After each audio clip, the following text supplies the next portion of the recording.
Good morning.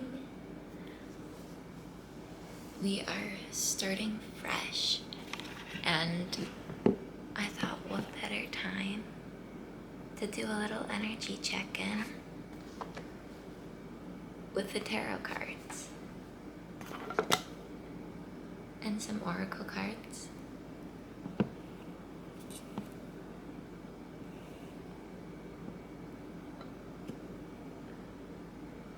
So what do we do here?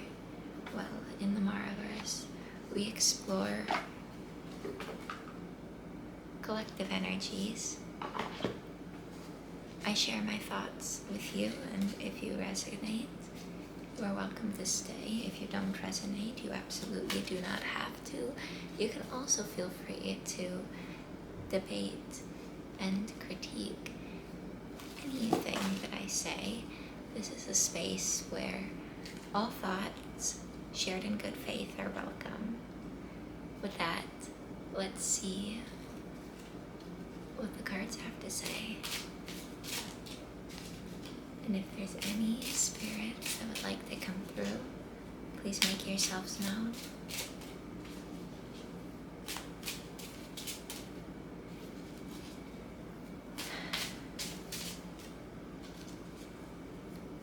I've been hearing the sun will come out. The sun will come out.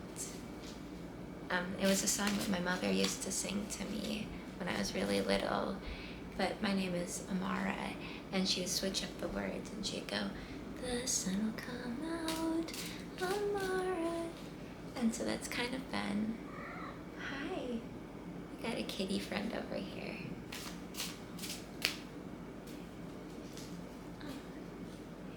It's been a really bright spot in my life, and I think that we're at a state now where finding more and more bright spots, and I'm having a hard time doing it justice. Like, I'm not even getting into the cards yet. If you're in this energy with me, everything that has happened has felt so big, and like your life today looks completely different from your life 2 months ago. Like, think about where you were in March and think about where you are now. And if this hasn't happened for you yet, it's coming.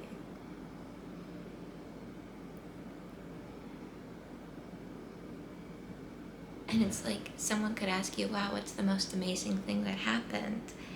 And, oh, you have the star on the bottom. And it's all these mundane things.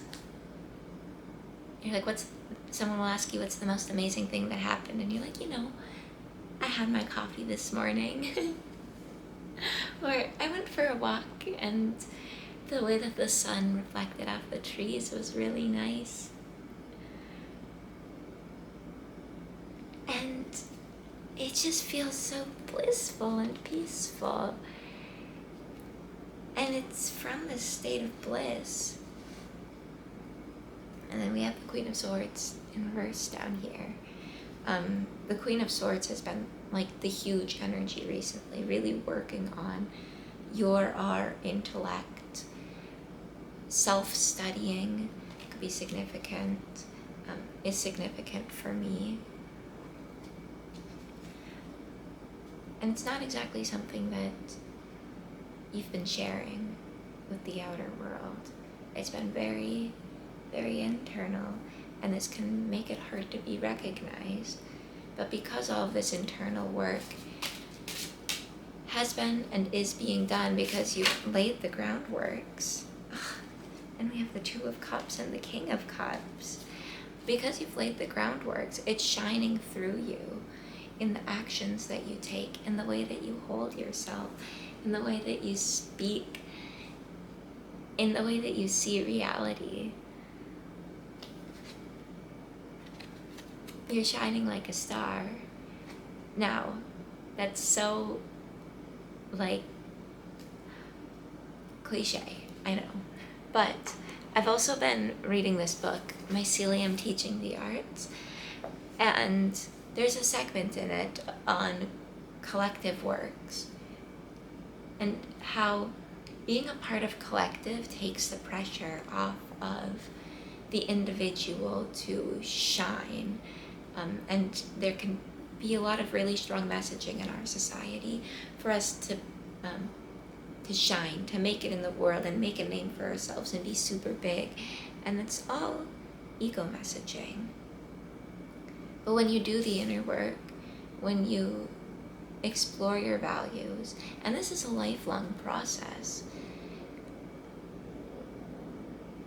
you'll begin to make decisions that are a little bit, you gravitate towards your community. And it feels like that's what you've been doing. Lots of cups here. It's like the period of being so in your head for that protection is over. And I say you, again, I mean our. I'm speaking to this space and all past, present, future versions. Not past, because you can't watch this from the past. But oftentimes I will go back and rewatch my videos, and there'll be messages for me there. So when I say you, I mean I mean us. And that, again, back to being a part of the collective and taking off the pressure to shine. Being up here for so long, I think, can begin to make it feel like it's just you, and you can begin to feel lonely. And once you do work with others, once you go out into the world, you soon realize that is very much not the case. But that doesn't mean that all of the work that's been done up here in private isn't worthwhile.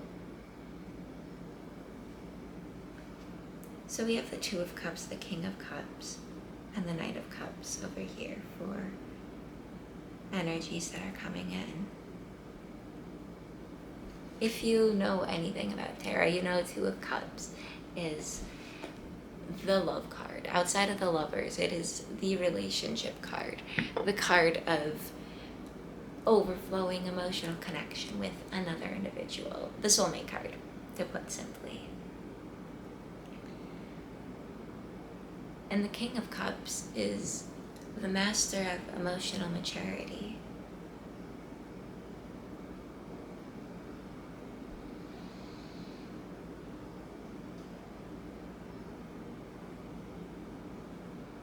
Let's see, I'm curious if this strong connection that's coming through is represented by someone being the King of Cups and someone being the Knight of Cups, someone just a little bit further in the emotional journey than another. So I'm going to get some clarification on that.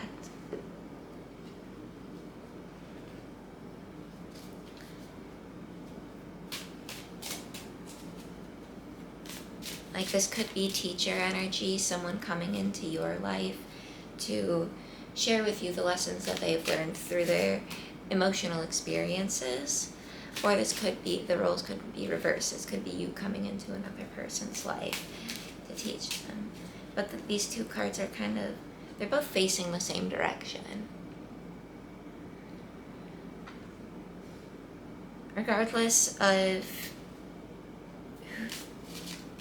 who's in which role, this is a very motivating energy. It's like both parties are very self-motivated, but their presence motivates the other. Maybe one motivates the other more than the other because person B is in a state where they need a little bit more to be poured into them. But let's see, what is the nature of this connection?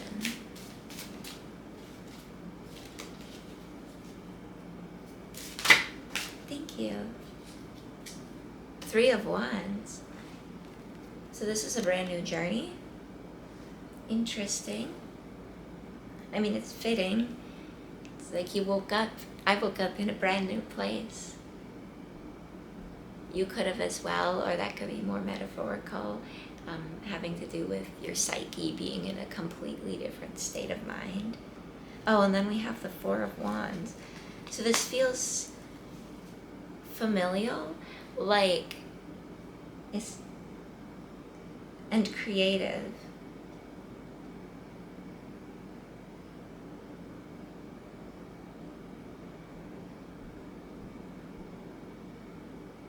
So because of the inner work that both parties have done in this connection, and because of the way that they are both self-motivated and that self-motivation is pouring into each other, this seems like the type of connection where you are going to be able to go on a long journey. Like, I'm thinking epic style journey, going on a long adventure by yourselves with each other.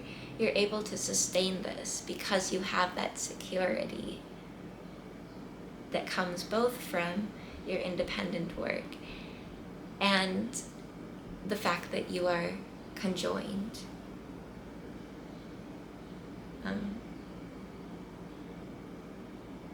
Like, I want to say the collective, but with the Two of Cups here, it does seem like this is more of a direct partnership than a big community message.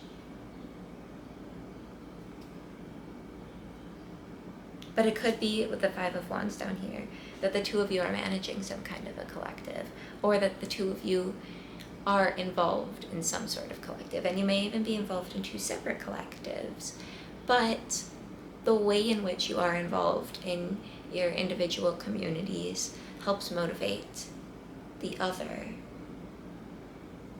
to step up and contribute more and play their part, not anybody else's part, play their part based on their experiences and what they know and the skills and the gifts that they have to give. Yeah, and don't be afraid to step back and take a look at all the hard work that you have put in, all the hard work that you've put in, and taste some of the fruits of your labor. Absolutely share the abundance, but how can you recognize what the abundance is, what the nature is, if you haven't eaten a little bit of it? Like, I have been loving watermelon recently, and every time that I cut it, I had been feeling like ashamed for taking a couple pieces as I was cutting it, because no, I have to wait until everybody can join in. And I was talking to a family member about this, and they laughed and they were like, Amara, don't you know that a role of the chef is to taste the food as they go? Which is something, again, that's been repeated all throughout my life, but I had never really internalized that for myself for some reason. So yes, absolutely, share the abundance. But know that you are a part of the abundance. You are a part of the collective that those fruits are being shared with. It's like you've been celebrating the wins of others for so long that you've yet to fully recognize your own light. And I think that that's a part of what this, I want to say symbiotic connection is helping you realize, is that you have light to give, and you don't have to force yourself to shine, and you don't even desire to shine greater than anybody else. So why are we worried about that? And no way, we have the Lovers at the very bottom. I'm not even going to try to interpret this here. I'm going to let you take that how you will. But come on, the fact that we have the Two of Cups and the Lovers, and then so many Cups energy.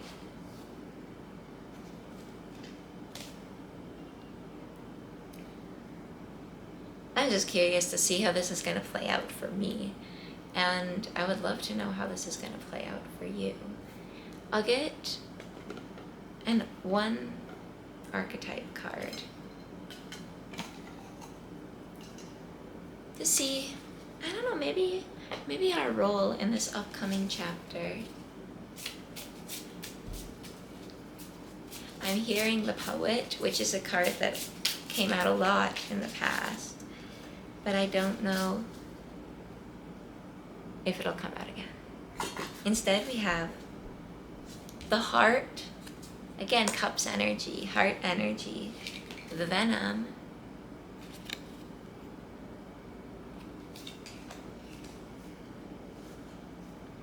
and the village.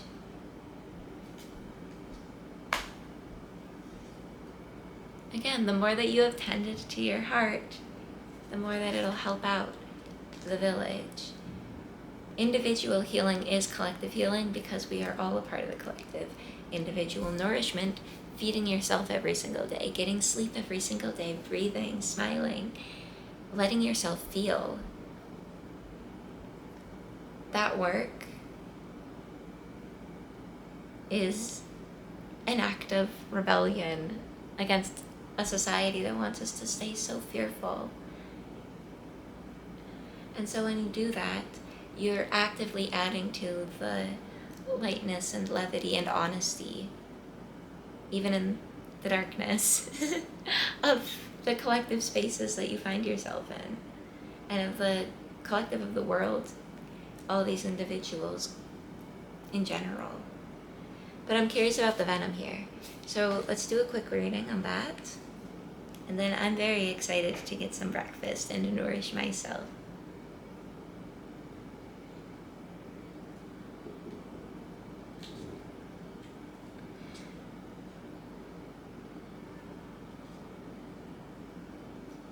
Okay. Almost there. Okay, so also called the poison, the curse, the toxin. Taking a sip of water. Make sure to hydrate. It's not just a funny thing that people say. Drinking enough water actually is important. So do it.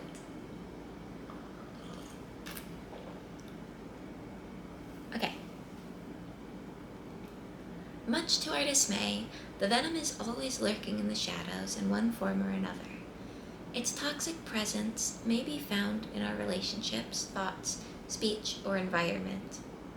Thankfully, the cycle of purification and detoxification comes so naturally, that it is built into our every exhale. We breathe out carbon dioxide, and the plants return it to us as oxygen. Archetypal venom is rarely remedied as easily. Archetypal venom is rarely remedied as easily as breath. However, and it can come in potent forms and quantities that are deeply damaging to us and the world. When the venom card appears, there is a harmful substance in our psychic realm that must be identified. Perhaps your words have a sting of poison about them. Perhaps a relationship is slowly draining your reserves. Acknowledgement is the first step. Change is the second.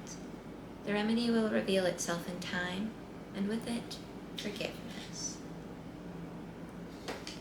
So, the light part of this could be described as self-realization through suffering. The dark part of this could be described as unwillingness to find a solution to forget.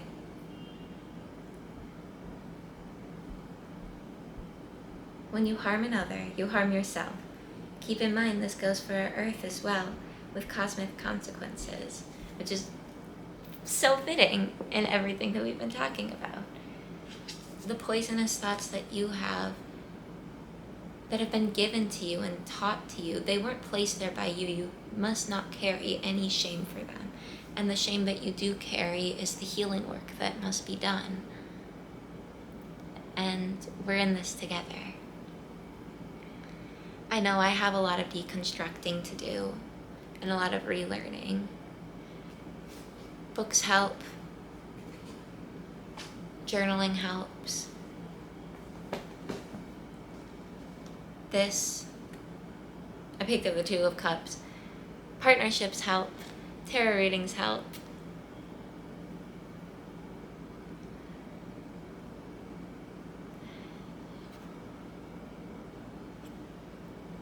But as hard as it is to see the poison in the world, to see the poison in yourself, it can be helpful to know that it's not, we can do something about it.